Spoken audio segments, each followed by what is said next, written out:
Hello my dear friend, welcome to education point online. So friend, कैसे हैं आप लोग? गए हो बहुत अच्छे होंगे।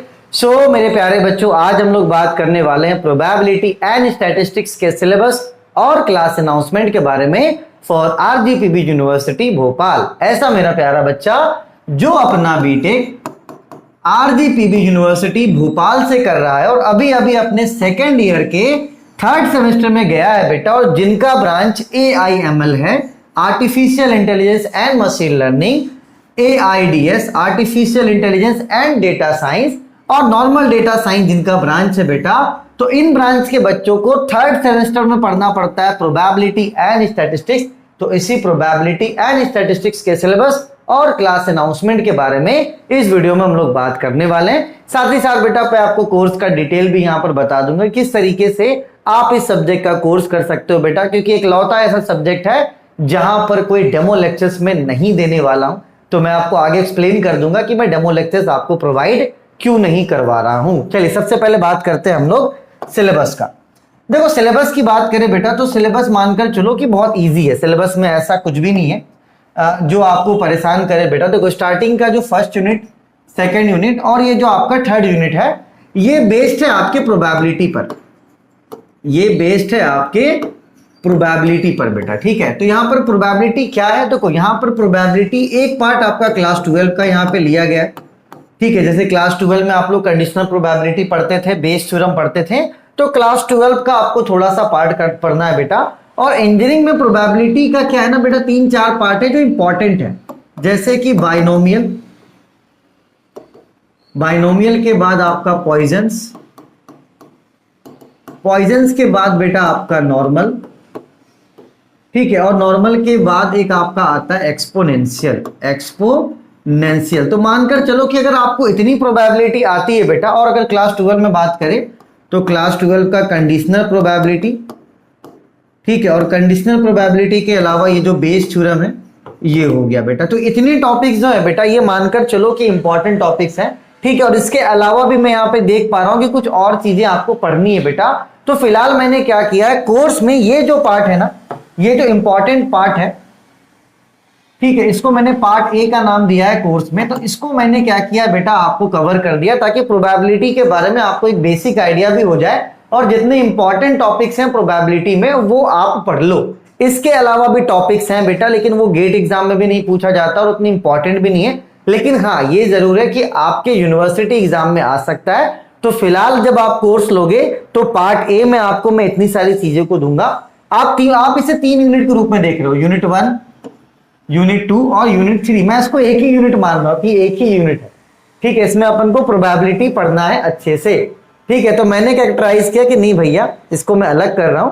तो ये जो इंपॉर्टेंट टॉपिक्स है, binomial, Poisson's, normal, exponential, conditional probability, Bayes theorem, तो इतनी सारी चीजें आपको पार्ट ए में मिलेगा बेटा, ठीक है। पार्ट ए को पढ़ने के बाद फिर आप आ जाओगे स्टैटिस्टिक्स में, ठीक है। स्टैटिस्टिक्स में भी क्या है बेटा, यूनिट 4, यूनिट 5 और यूनिट 6, ये आपका पूरा क्या है, स्टैटिस्टिक्स है, जिसको कंप्लीट करने में मुझे 40 लेक्चर्स लगेंगे बेटा। तो इससे क्या है, आपका पूरा स्टैटिस्टिक्स कंप्लीट हो जाएगा और इजी है, उतना टफ नहीं है बेटा। तो आप जब कोर्स लोगे तो कोर्स में आपको प्रोबेबिलिटी का पार्ट ए अभी मिल जाएगा, ठीक है। उसके बाद आपका स्टैटिस्टिक्स पूरा मिल जाएगा बेटा। और ये जो प्रोबेबिलिटी का ये जो रिमेनिंग पोर्शन है, ये जो आपका रिमेनिंग पोर्शन है, कुछ चीजें जो अभी मैंने शूट नहीं की है वो उतना इंपॉर्टेंट नहीं है बेटा। तो ये आप मानकर चलो कि अक्टूबर के फर्स्ट वीक में मैं डाल दूंगा, है ना। फिलहाल क्या है कि अगर मैं वेट करूं तो एटलीस्ट इतना है कि स्टैटिस्टिक्स पूरा कंप्लीट है ना, इजी है, आप स्टैटिस्टिक्स पूरा कंप्लीट कर लोगे, ठीक है। मतलब मानकर चलो कि 80% कंटेंट अभी डला हुआ है, आप इतना पढ़ो, और बाकी का जो 20% कंटेंट है बेटा वो अक्टूबर में आएगा, है ना। अक्टूबर के लास्ट वीक में मैं करवा दूंगा। इजी है, उतना कोई सेंस नहीं बनता, 5-10 लेक्चर ज्यादा लगेंगे तो वो हो जाएगा बेटा, ठीक है। चलिए अब यहाँ पे देखो दिक्कत की बात क्या है। दिक्कत की बात यह है बेटा कि यहां पर मैं कोई डेमो लेक्चर्स प्रोवाइड नहीं करवा पाऊंगा, नो डेमो लेक्चर्स। हाँ, लेकिन इतना जरूर प्रॉमिस करता हूं कि अगर आप मेरे कोर्स को परचेस करते हो आपको समझ में आएगा। इसकी गारंटी मैं ले सकता हूं कि आपको ऐसा नहीं होगा कि आपको समझ में नहीं आएगा। कोर्स का फीस मैंने कम रखा है क्योंकि सिलेबस थोड़ा सा कम है। तो जब सिलेबस कम है बेटा तो मैंने कोर्स का फीस भी क्या रखा है, कम रखा है। तो एक बात आप समझ लो, आपको कोर्स कैसे परचेस करना है। सबसे पहले आप मेरा ऐप डाउनलोड करना, ठीक है। ऐप डाउनलोड करने के बाद ऐप के स्टोर पर जाना, ठीक है। ऐप के स्टोर पर जाने के बाद सर्च करना RGPB। तो जब आप सर्च करोगे बेटा RGPB, ठीक है, तो आपको दिखेगा RGPB प्रोबेबिलिटी एंड स्टैटिस्टिक्स, ये कोर्स आपको दिखेगा। तो वो कोर्स आपको परचेस कर लेना है। अभी इसमें 80% कंटेंट आपका अपडेट है, 20% कंटेंट अभी आना बाकी, ताकि आपको ऐसा ना लगे कि अरे यार क्या हो रहा है, ठीक है। और जो फीस है बेटा वो आपका मैंने 540 रखा है। बोलोगे सर बहुत ज्यादा फीस रख दिया। अरे नहीं, बहुत ज्यादा फीस नहीं, बहुत कम फीस मैंने रखा है। 540 ऐसा फीस है जो आप एफोर्ड कर सकते हो बेटा।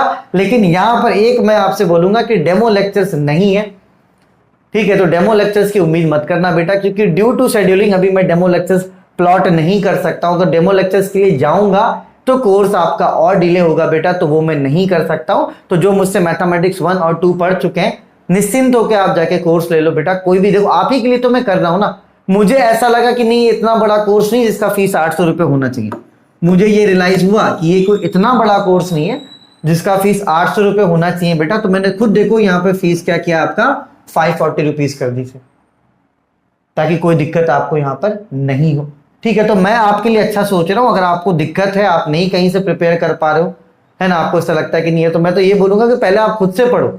आपको नहीं समझ में आता है बेटा, तभी जाके क्या करना है, आपको कोर्स के लिए जाना है। तो कोर्स आपका अवेलेबल है, आप ट्राई कर लो। खुद से नहीं हो पाता, आप कोर्स परचेस करो, आराम से कर लो, घबराने की जरूरत नहीं है, ठीक है। चलिए, तब तक अपनी और अपनों का खूब ख्याल रखिए।